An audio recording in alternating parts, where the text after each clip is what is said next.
Aku adalah seorang muslim sebelum segala sesuatu ada pada diriku. Aku TNI tapi aku muslim. Aku polisi tapi aku muslim. Aku pejabat tapi aku muslim. Oleh karena aku adalah seorang muslim, maka pantang bagi diriku untuk menentang aturan-aturan Allah Subhanahu wa taala, untuk bermaksiat terhadap syariat Allah Subhanahu wa taala. Lebih baik aku tanggalkan pangkat dan jabatan yang aku punya daripada harus menanggalkan iman Islam yang ada di dalam dada. Inilah muslim sejati. Yang sayangnya saat ini tampaknya sudah mulai langka yang demikian. Justru sebaliknya, saat ini banyak orang yang menggadaikan keimanannya demi harta. Banyak orang yang menggadaikan keislamannya demi pangkat dan kedudukan. Padahal hal semacam ini adalah jalan yang akan menghantarkan ia untuk masuk ke nerakanya Allah Subhanahu wa taala. Assalamualaikum warahmatullahi wabarakatuh.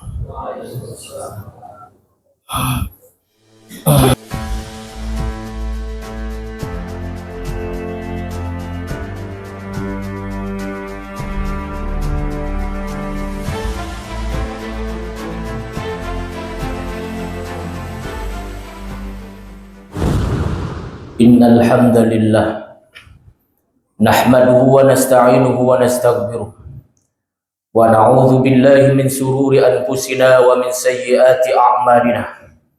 May yahdihillahu fala mudilla lahu wa may yudlilhu fala hadiya lahu. Ashhadu an la ilaha illallah wahdahu la syarika lahu wa ashhadu anna Muhammadan 'abduhu wa rasuluhu la nabiyya wa la rasula ba'dahu. Allahumma salli ala Muhammad wa ala ali Muhammad. Laqad qala Allah ta'ala fi kitabihil karim. A'udzu billahi as-sami'il 'alim minasy syaithanir rajim. Bismillahirrahmanirrahim. Ya ayyuhan nas ittaqullah. Ya ayyuhan nas. Ya ayyuhalladzina amanu ittaqullaha wal tanzur nafsum ma qaddamat lighad. Wattaqullaha innallaha khabirum bima ta'malun. Shadaqallahul azim. Wa qala an-nabiyyu sallallahu alaihi wasallam, taraktu fikum amrayni ma in tamassaktum bihi ma lam tadillu abadan, kitaballahi wa sunnata rasulih. Shadaqan nabiyyu ala hadithi. Hadirin jamaah salat Jumat yang dimuliakan Allah Subhanahu wa taala. Sungguh merupakan sebuah karunia yang sangat besar apabila hingga saat ini kita masih diberi kesempatan hidup oleh Allahu Rabbul Alamin, Tuhan semesta alam. Dengan demikian, maka sudah sepatutnya bagi kita untuk senantiasa berusaha menjadi pribadi-pribadi yang bertakwa, yang benar-benar tunduk dan patuh dengan semua apa yang sudah disyariatkan oleh Allah Subhanahu wa taala. Oleh karena itu, melalui mimbar Jumat yang mulia ini pula, khatib pun mengingatkan dan mengajak saudara-saudara sekalian yang apabila sampai saat ini masih banyak yang santai-santai di rumah, yang apabila sampai saat ini masih banyak yang nongkrong-nongkrong di pinggir jalan, yang apabila sampai saat ini masih banyak yang disibukkan dengan aktivitas pekerjaan, maka bersegeralah menuju masjid-masjid Allah, laksanakan ibadah sholat Jumat berjamaah, karena suara azan Jumat sudah berkumandang di mana-mana. Allah berfirman, ya ayyuhalladzina amanu idza nudiya lis-salati min yaumil jumu'ati fas'au ila dzikrillahi wa dzarul bai'. Wahai orang-orang yang beriman, apabila telah dikumandangkan azan Jumat, maka bersegeralah mengingat Allah, laksanakan ibadah sholat Jumat berjamaah, tinggalkanlah semua aktivitas jual beli, tinggalkanlah semua aktivitas duniawi. Dzalikum khairul lakum in kuntum ta'lamun. Sebab yang demikian itu adalah baik bagimu apabila engkau mengetahuinya.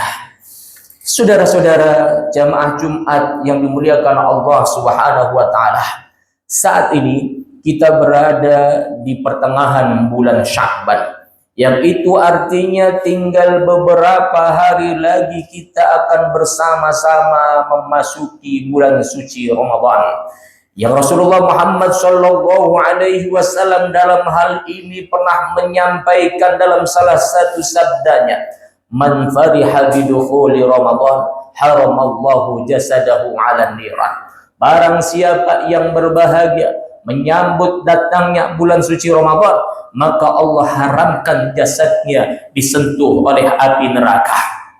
Itulah garansi yang disampaikan langsung oleh Rasulullah Muhammad Sallallahu Alaihi Wasallam.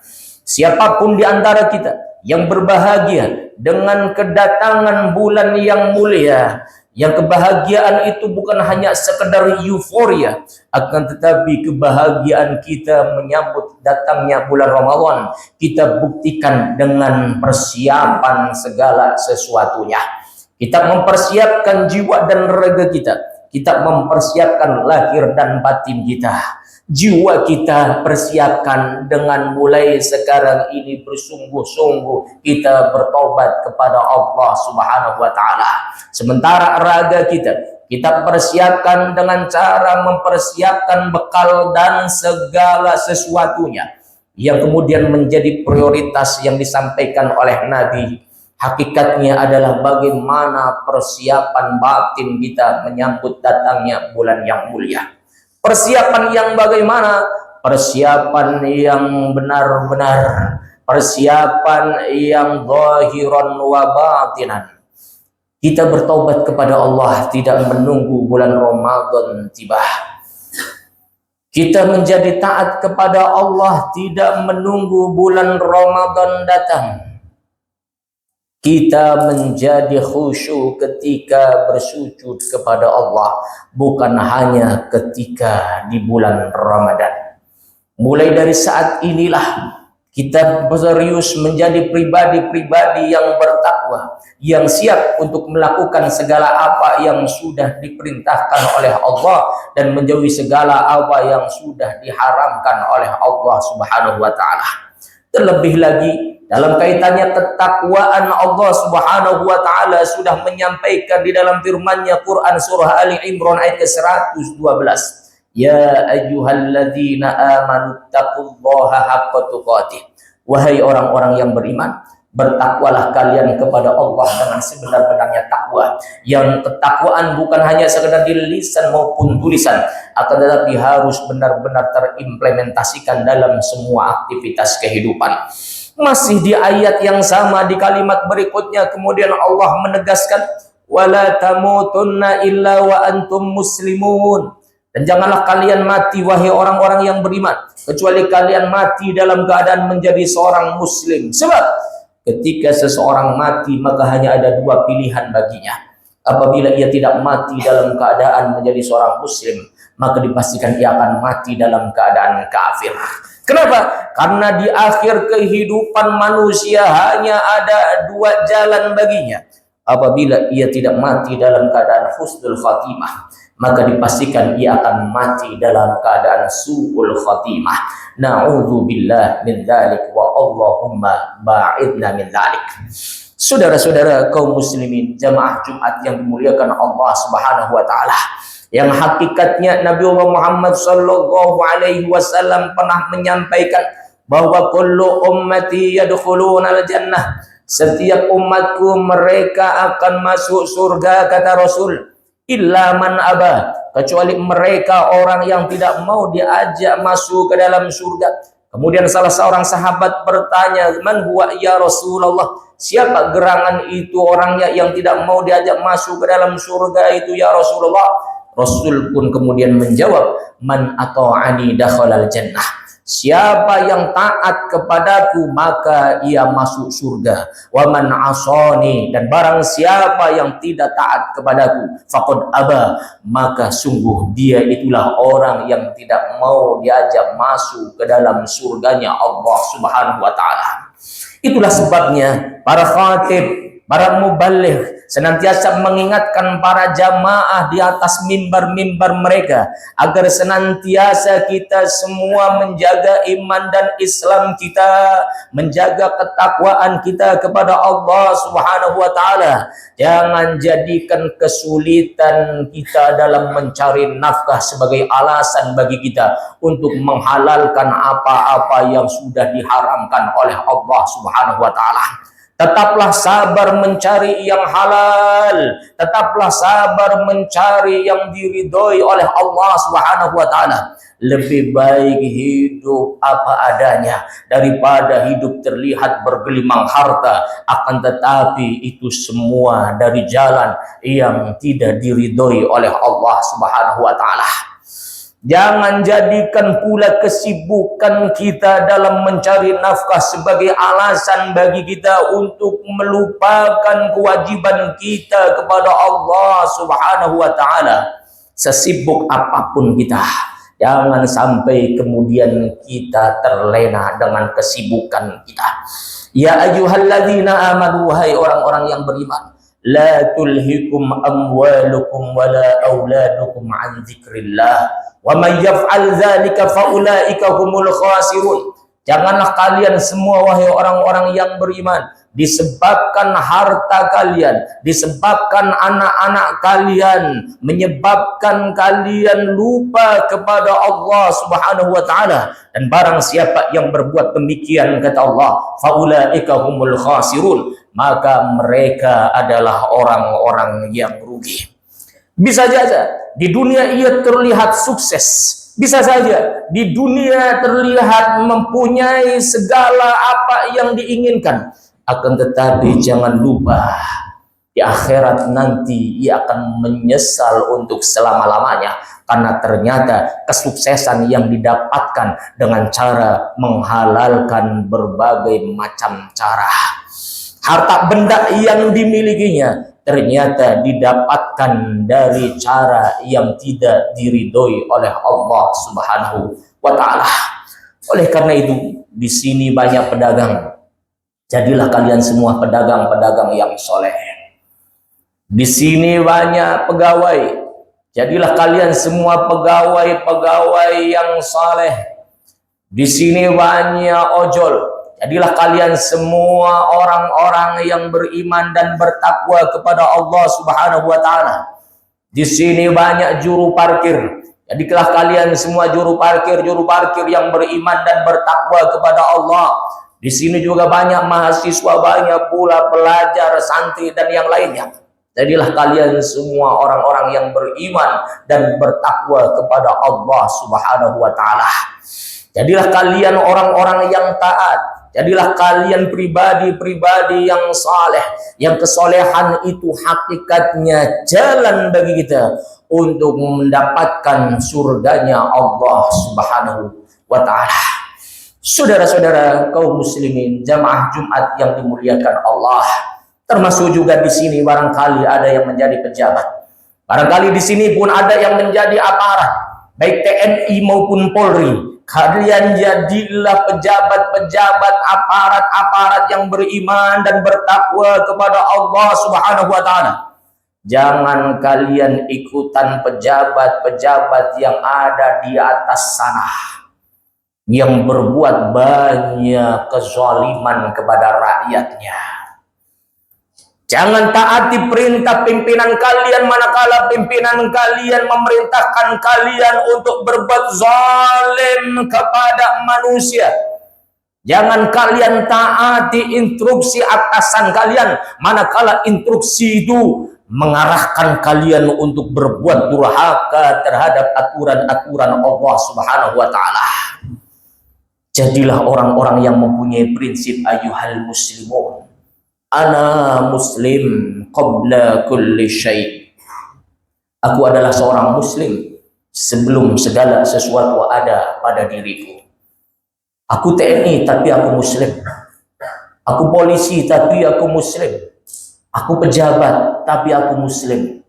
Oleh karena aku adalah seorang muslim, maka pantang bagi diriku untuk menentang aturan-aturan Allah Subhanahu wa taala, untuk bermaksiat terhadap syariat Allah Subhanahu wa taala. Lebih baik aku tanggalkan pangkat dan jabatan yang aku punya daripada harus menanggalkan iman Islam yang ada di dalam dada. Inilah muslim sejati. Yang sayangnya saat ini tampaknya sudah mulai langka yang demikian. Justru sebaliknya, saat ini banyak orang yang menggadaikan keimanannya demi harta. Banyak orang yang menggadaikan keislamannya demi pangkat dan kedudukan. Padahal hal semacam ini adalah jalan yang akan menghantarkan ia untuk masuk ke nerakanya Allah Subhanahu wa taala. Karena semua yang ia banggakan ketika ia hidup di dunia, semuanya tidak akan pernah bisa untuk menolongnya ketika ia harus mempertanggungjawabkan semua kezalimannya ketika hidup di dunia di hadapan Allah Subhanahu wa taala.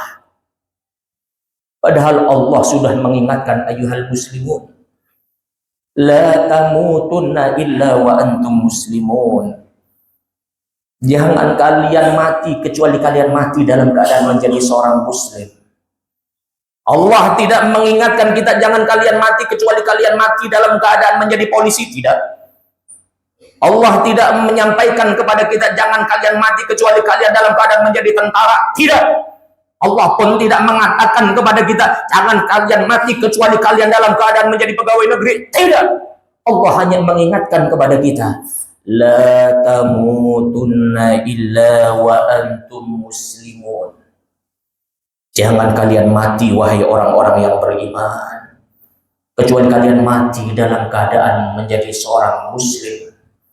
Yang itu artinya yang harga mati hanyalah iman Islam yang kita punya, bukan pangkat dan kedudukan yang kita banggakan. Bahkan manusia yang paling zalim sekalipun dalam sejarah peradaban manusia, Fir'aun, dengan harta benda yang dimilikinya, dengan kedudukan yang ia punya, pada akhirnya ia menyesal di akhir kehidupannya. Ketika Fir'aun mengejar Musa yang terus-menerus mendakwahinya, hingga sampailah Musa dalam keadaan terdesak. Di depan Musa ada samudra yang begitu luas dan dalam, sementara di belakang ada Fir'aun dan bala tentaranya yang terus mengejar. Hingga Allah perintahkan kepada Nabiullah Musa untuk menancapkan tongkat yang dibawanya di pinggir lautan, hingga terbelahlah lautan itu menjadi dua. Musa dan para pengikutnya diperintahkan oleh Allah untuk menyeberangi lautan itu, sementara Fir'aun dan bala tentaranya terus mengejarnya. Ketika Musa dan para pengikutnya sudah sampai di daratan, sementara Fir'aun dan bala tentaranya masih ada di tengah lautan yang sebelumnya terbelah menjadi dua, dipersatukan lagi oleh Allah Subhanahu wa taala. Dan pada saat itu pula Fir'aun dan para pengikutnya tenggelam di tengah-tengah samudra. Apa yang terjadi pada saat itu, ayuhal muslimun? Dijelaskan di dalam Quran surah Yunus ayat ke-90, 91, 92 sampai 93. Amantu bi Rabbi Musa wa Harun. Ketika dalam keadaan tenggelam, ketika sadar bahwa tidak ada satupun orang yang akan mampu menyelamatkannya, Fir'aun kemudian mengatakan, sekarang aku beriman kepada Tuhannya Musa dan Tuhannya Harun. La ilaha illalladzi banu Israel. Bahwa tidak ada Tuhan kecuali Tuhan sebagaimana yang diimani oleh orang-orang Bani Israel. Itu artinya di akhir kehidupannya, Fir'aun pernah menyatakan pertaubatannya. Tapi diterimakah taubatnya Fir'aun pada saat itu? Tidak. Karena semua sudah terlambat. Kematian sudah ada di depan mata. Maka jangan sampai kemudian kita baru bertaubat kepada Allah ketika kita dalam keadaan sekarat. Jangan menunggu kita bertaubat kepada Allah Subhanahu wa taala ketika kita sudah lemah tak berdaya. Kenapa? Karena khawatir taubat kita sebagaimana taubat Firaun, di mana Allah Subhanahu wa taala tidak akan menerima taubat kita. Maka Rasulullah Muhammad Shallallahu Alaihi Wasallam pernah menyampaikan di dalam salah satu sabdanya, dan ini tertuang di dalam kitab Ihya Ulumuddin juz 1 karya Imam Al-Ghazali rahimahullah. Apa kata Rasul? An-nasu an-niyam. Manusia yang saat ini sedang beraktivitas, manusia saat ini yang sedang hidup di dunia, pada hakikatnya mereka sedang tertidur. Falamma matu intabahu. Maka ketika mereka mati, barulah mereka terbangun dari tidurnya, barulah mereka tersadar bahwa kehidupan yang sesungguhnya sudah akan dihadapinya. Di mana kehidupan yang sesungguhnya adalah kehidupan setelah kematian, dan pada saat itu pula kita harus mempertanggungjawabkan semua amal perbuatan yang kita lakukan ketika kita hidup di dunia. Ayuhal muslimun al mu'minun rahimakumullah. Oleh karena itu, jadilah kita semua pribadi-pribadi yang beriman dan bertakwa kepada Allah. Wahai para pejabat, wahai para aparat, TNI, Polri, atau apapun itu, jadilah kalian semua orang-orang yang soleh, jadilah kalian semua orang-orang yang beriman dan bertakwa kepada Allah Subhanahu wa taala. Ingatlah, tidak ada yang pantas untuk perjuangkan sampai mati-matian oleh kalian semua kecuali iman Islam yang ada di dalam dada. Termasuk semuanya. Usikum wa nafsi bitaqwallah wa ta'atihi faqad fazal muttaqun.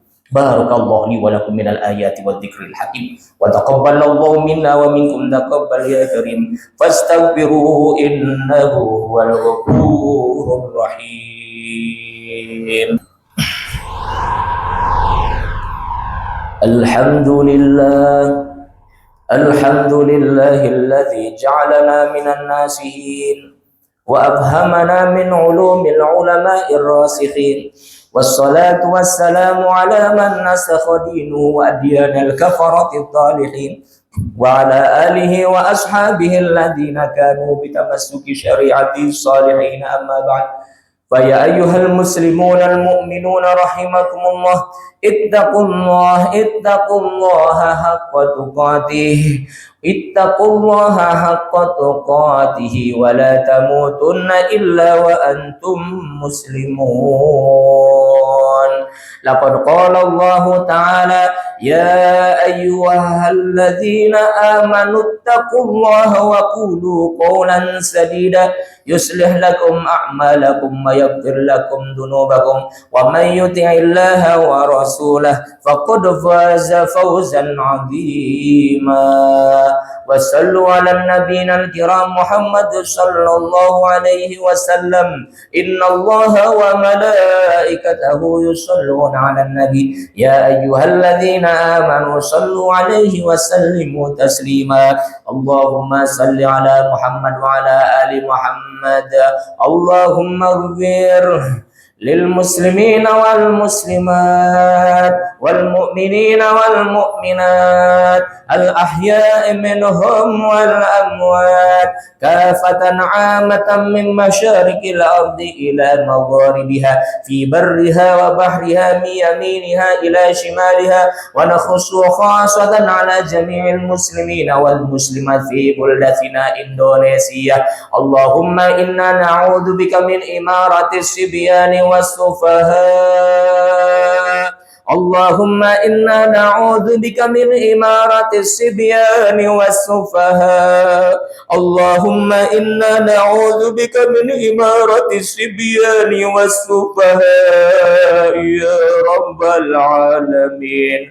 وانصر يا الله إخواننا المسلمين المستضعفين في فلسطين، واحفظ يا الله إخواننا المسلمين المستضعفين في فلسطين، وسلم يا الله إخواننا المسلمين المستضعفين في فلسطين يا رب العالمين.